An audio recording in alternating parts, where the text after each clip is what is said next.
Mucho me temo que el acercamiento más pleno, la mejor edición que los occidentales, los que solo leen lenguas occidentales, pueden tener del Konjaku Monogatari-shu es esta.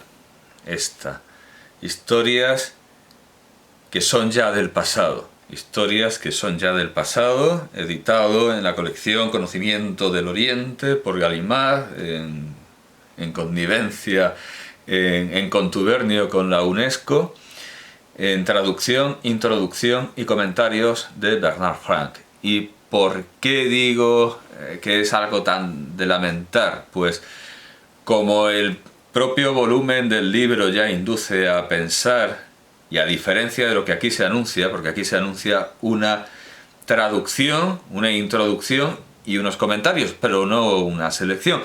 A pesar de lo que aquí se dice, esto es una antología muy comentada, una de las mejores antologías, pero antología al fin y al cabo. De hecho, hablando del comentario, los comentarios son en realidad casi un libro aparte. Los comentarios ocupan todo esto del libro. Estos son los comentarios. Y la introducción llega hasta... Bueno, la introducción es más breve, pero bueno, es una antología del Konjaku y un libro aparte, un comentario. Claro, ya cualquiera que vea el tamaño del libro sabe que aquí no está el Konjaku Monogatari-shu. Aquí se dice... en la página 13 se da cuenta de lo que debería ser y de lo que tenemos. El Konjaku Monogatari-shu se compone de 31 maki, volúmenes, sea en rollos, sea en pliegues de cuadernos cosidos. Maki, eso es un término que se conoce hoy en Occidente más a través de la gastronomía. Esos rollos ahora son solo de comida, en otro tiempo eran libros, los rollos eran libros, como aquí también. Tiene 30 makis, aunque esto es una manera de hablar, podemos decir directamente que tiene 30 volúmenes, 30 rollos, pero claro, los rollos son de una longitud indeterminada. Digamos de entrada que tiene 30 rollos, 31, esto es importante, 31 rollos. Y cada uno de ellos tiene una cuarentena de cuentos, tiene unos 40 cuentos. O sea, son 31 volúmenes con unos 40 cuentos cada volumen. Pueden ser más, pueden ser menos. Bueno, 3 de esos volúmenes desgraciadamente han desaparecido por completo, que son el octavo, el 18º y el 21º. Esos volúmenes aquí no están ni en ningún otro sitio. Esos están perdidos. También está perdida la introducción, que se supone que iba a explicar cómo iba a ser la obra, y esto lo lamentan más los críticos. Y otros dos, por lo menos otros dos, sabemos que no han venido como deberían haber llegado. Estos son el 22º y el 23º. Estos han llegado incompletos. Sabemos que han llegado incompletos, aunque puede ser que falten cosas de otros también. Aún así, dice Frank, aún así el libro es todavía bastante grande, porque tiene 1100 anécdotas, 1100 cuentos, 1100. Que cubren como 1,5 millar de páginas en una edición corriente moderna, que existirá en japonés, pero en las lenguas occidentales creo que nos tenemos que conformar con algo así. Y la colección está dividida en 3 grandes partes consagradas respectivamente a la India, que son los volúmenes del primero, que nos ha llegado, al 5º. La primera parte son cuentos de la India, la segunda de China y la tercera de Japón. China ocupa los volúmenes 6º a 10º y el Japón del 11º al 31º. Son las 3 grandes los tres grandes países, ¿sí? Los tres países budistas, de la cultura budista, las tres grandes naciones de la cultura budista, y toda la colección está nucleada por la religión budista, a pesar de que, curiosamente, el manuscrito más antiguo que se terminó, el manuscrito más antiguo tiene elementos del siglo XIV. El manuscrito más antiguo se debe a la colección de un sacerdote shintoísta, no de un monje budista, sino de un sacerdote shintoísta. Esto es lo que existe, pero esto es lo que tenemos, muchísimo menos de esas 1100 páginas. En cuanto a esa estructura que desconocemos, en parte porque muchos elementos se han perdido, libros, volúmenes enteros se han perdido y porque falta la introducción, la estructura se ha intentado reconstruir por parte de Kunisaki Fumimaro, a quien empieza a seguir Frank, pero luego discrepa un poco con él, y a partir de Fumimaro y a partir de Kunisaki Fumimaro y distanciándose un poco, aquí hace a partir de la página 17 Frank una especie de reconstrucción de la estructura. La primera parte de la India empieza por una historia de la ley búdica, un elogio de las tres joyas budistas, una exposición de los enseñamientos budistas. O sea, en realidad, si hacemos una antología, al final tenemos mucha religión y pocos cuentos extravagantes, que es lo que hemos venido a buscar. Y en esta antología se intenta ser incluyente y comprensivo, y hay mucha religión y menos cuentos estrafalarios de los que nos gustaría. Exposición de las enseñanzas búdicas y finalmente asuntos vulgares, La segunda parte, China, igual, historia de la ley búdica, elogio de las tres joyas, exposición de la ley de causas y efectos, todo esto ya en cuentos que han venido de China, y asuntos mundanos, asuntos vulgares. Tercera parte, nuestro país, el Japón. Esta parte es más suculenta y enjundiosa, claro.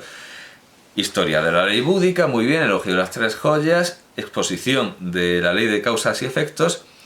Y en los asuntos vulgares, aquí ya hace más distinciones, partiendo de Kunisaki, partiendo de Kunisaki Fumimaro, hace Frank unas más precisiones en los asuntos mundanos, en los asuntos vulgares. La historia del país, asuntos vulgares. Todo esto son asuntos vulgares. Otra parte. Cuentos de elogio, cuentos didácticos varios, y en ellos distingue historias de cosas extrañas que tienen que ver con las existencias anteriores. Siempre estamos hablando de un mundo búdico, historias que dan miedo, espíritus, demonios, fantasmas aparecidos, animales maléficos, seres misteriosos de las montañas. Y da un... Esto es en el volumen 27. Cuentos de violencia y crueldad en el 29, en el 31 y en el 31 y el último son 31 volúmenes. Lo que tenemos es un cajón desastre. Todo lo que no ha podido ser clasificado en lo anterior. Hay cosas que tienen que ver con el budismo, hay cosas que tienen que ver con cosas extrañas. Bueno, esta es más o menos la distinción. India, China, Japón, nuestro país.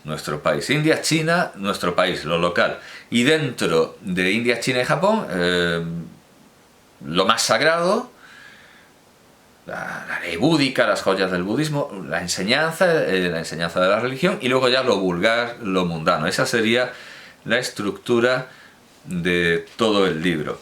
En cuanto a la tradición textual, que ya he dicho lo del manuscrito, quién puede ser el autor, pues la tradición más o menos conviene, más o menos estaba de acuerdo, ya nadie se atrevería a imprimir el nombre de Takakuni pensaba en eso, que tendría que haber sido el autor del Uji Shui Monogatari, colección de historias omitidas por el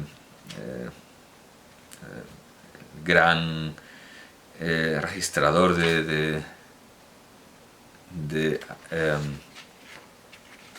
Uji, no, perdón, sí, de Uji, sí, perdón, de Uji.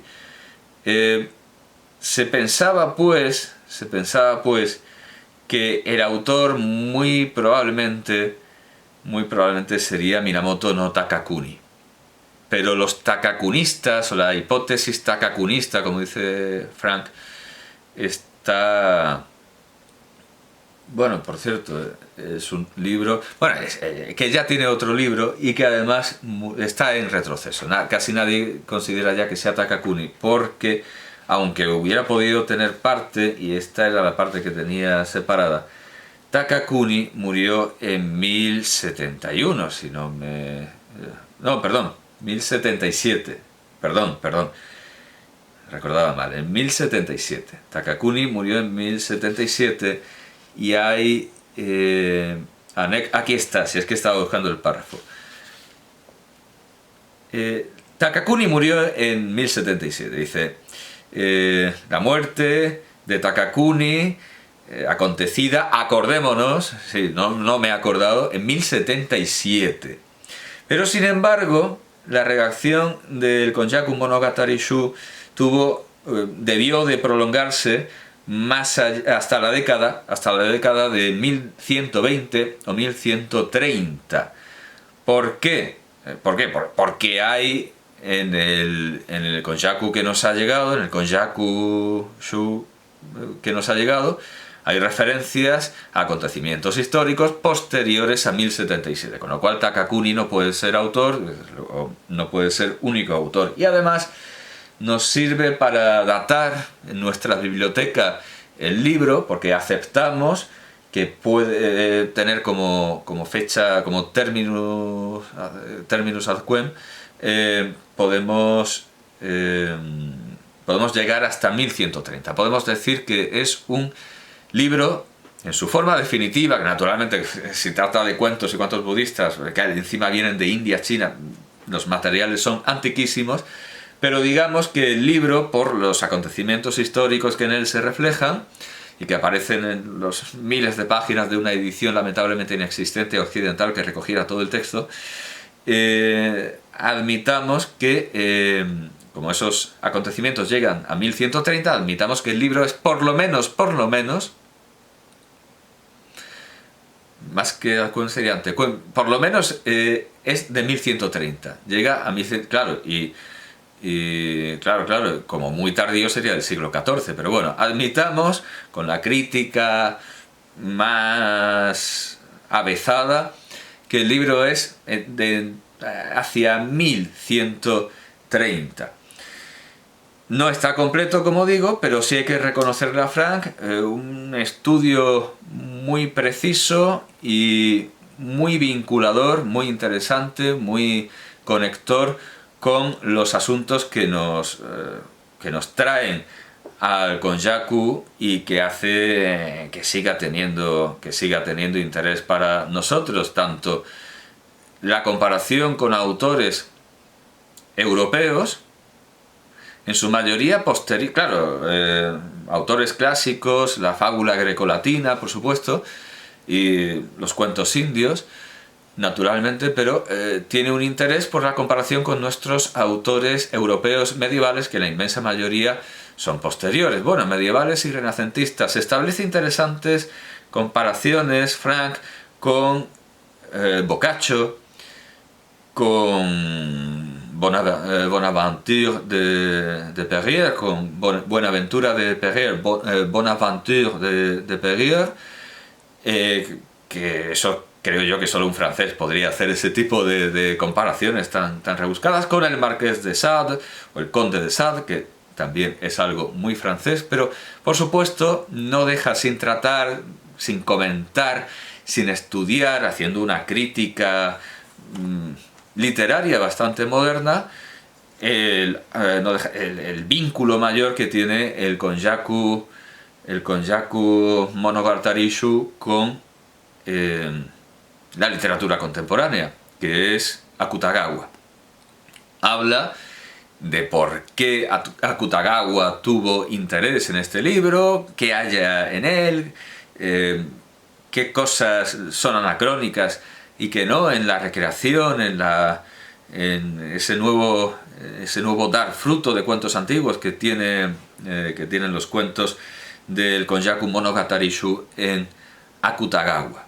Por lo tanto, aunque sea un libro breve y desde luego una antología, me temo, como he dicho al principio, que me corrijan si me equivoco, lo mejor que tenemos, o por lo menos lo mejor que tenemos que se pueda comprar. Porque no niego que a lo mejor hay ediciones universitarias en centenares de volúmenes, en 70 volúmenes, como las obras de Voltaire, 70 volúmenes, que cada uno pueda valer 200 euros, eso puede existir. Que me lo digan también, por saber que existe. Pero me temo que en general, en materia de traducciones occidentales, que hay muchas, hay al portugués, al alemán, al inglés, solo tenemos antologías. Y por el estudio, que tampoco se extiende mucho, desde luego, en cuestiones filológicas, pero sí comparativas. Desde luego, en las notas, que son extensas, intenta buscar las fuentes de cada cuento. Y abro un cuento al azar y encuentro fuentes, siempre el capítulo de fuentes. El cuento 12 del volumen 13. Fuentes, ¿qué fuentes tiene? Dice, fuentes no conocidas. Y así con otros muchos cuentos. Pero cuando las encuentra, bueno, por ejemplo, en el cuento tercero del volumen 14, que es el siguiente, claro, volumen 13, cuento 12, y el siguiente que tenemos es el cuento 3 del volumen 14. Ya nos hemos pasado de volumen, o sea, así es la antología. Bueno, pues fuentes, aquí sí hay fuentes. Da como fuente la memoria sobre la eficacia del Sutra del Loto de la ley en el Japón, o sea, el Daini Honkoku Hokekyo Genki. Da como fuente también el Genko Shakusho, da como fuente también el Dojoji Engi, o sea que sí, que hace lo que puede cuando se puede hacer algo. Hay cuentos que tienen una fuente desconocida y por eso precisamente son interesantísimos. Porque son un hapax legome, son una cosa única en una tradición tan estudiadísima como son los cuentos populares. A lo mejor no tiene ni índice el Arne Thompson. Eso confirma y ratifica y hace veraz una vez más que este libro es un libro fundamental en la historia de las tradiciones folclóricas y de los cuentos y por lo tanto de la literatura en general, la literatura universal. Uno de los libros más importantes de nuestra civilización, entendiendo que solo hay una civilización en realidad. Uno de los libros más importantes de la civilización y por supuesto de la cultura japonesa, y que, como digo, lamentablemente no tenemos en edición, porque claro, es que tampoco es tanto, 1100 páginas, no es tanto. Muchas más tienen, bueno, muchas más tienen las obras de Baroja y ahí están, ahí están en una edición antigua, y la edición de Galaxia Gutenberg es completa, está fuera del alcance de cualquiera. Pero son muchas más páginas de 1100.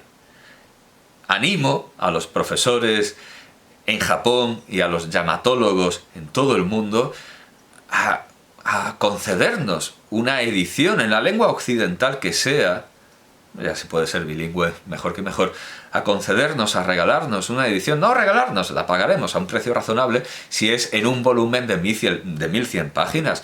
Eso es factible, eso es perfectamente posible y yo considero que nos hace muchísima falta, y como acicate, como como carnada, como anzuelo, como cebo, está el hecho de que hay cuentos en los que ni siquiera un profesor, un niponólogo, un llamatólogo tan eximio como Bernard Frank sabe encontrar la fuente. Así que, por favor, recibiríamos ese don con los brazos verdaderamente abiertos.